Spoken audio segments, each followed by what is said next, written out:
Well, Laura, it was clear to anybody who was watching on Thursday night that this president really didn't want to do what he was doing, really didn't want to go back into a combat situation, even from the air, in Iraq, wasn't happy about doing it, and was trying to come up with a very carefully calibrated, limited policy. How did he do?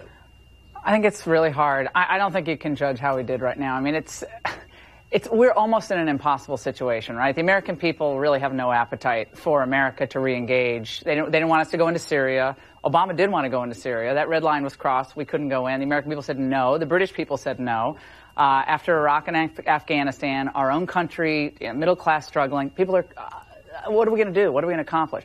So I think he's reacting to that, but he also, as the Washington Post pointed out yesterday, he's now, I think, reluctantly seeing the perils of inaction.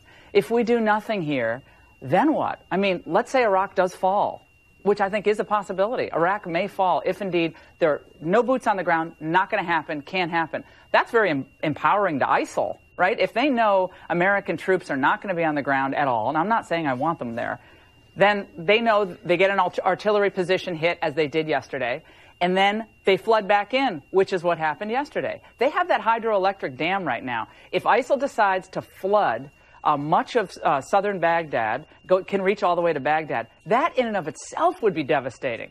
And we should also remember about 3 million Christians lived in Iraq in peace. We're talking about the Yazidis. They need help, desperate in need of help. Christians have been suffering in Iraq for several years now.